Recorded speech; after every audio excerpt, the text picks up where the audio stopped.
Hanumakonda MLA Nayini Rajendra Reddy RTC కార్మికుల సమస్యలు త్వరలోనే పరిష్కారం దిశగా ముందుకు సాగుతున్నాయని తెలిపారు. సీఎం రేవంత్ రెడ్డి కార్మికుల సమస్యలను సానుకూలంగా పరిశీలిస్తున్నారని పేర్కొన్నారు. దుష్ప్రచారాలను నమ్మకుండా ప్రభుత్వంపై విశ్వాసం ఉంచాలని సూచించారు. ఆర్టీసీ సమస్యలపై ప్రభుత్వం త్వరలోనే స్పష్టమైన నిర్ణయాలు తీసుకుని శాశ్వత పరిష్కారం అందిస్తున్నదని ఆయన ఆశాభావం వ్యక్తం చేశారు.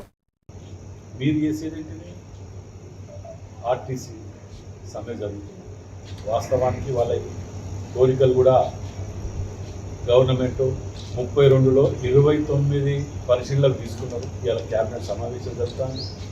ఆర్టీసీ సోదరులకు కూడా విజ్ఞప్తి చేస్తున్నాం, తొందర పడకండి.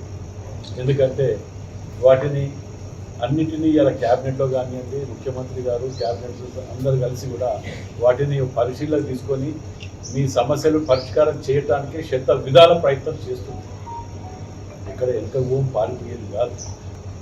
అసలు వరంగల్ జిల్లాల ఆర్టీసీకి సంబంధించిన ప్రాపర్టీస్ అన్ని కూడా ప్రైవేట్ పరం చేసింది ఈ దొంగలు కాదా?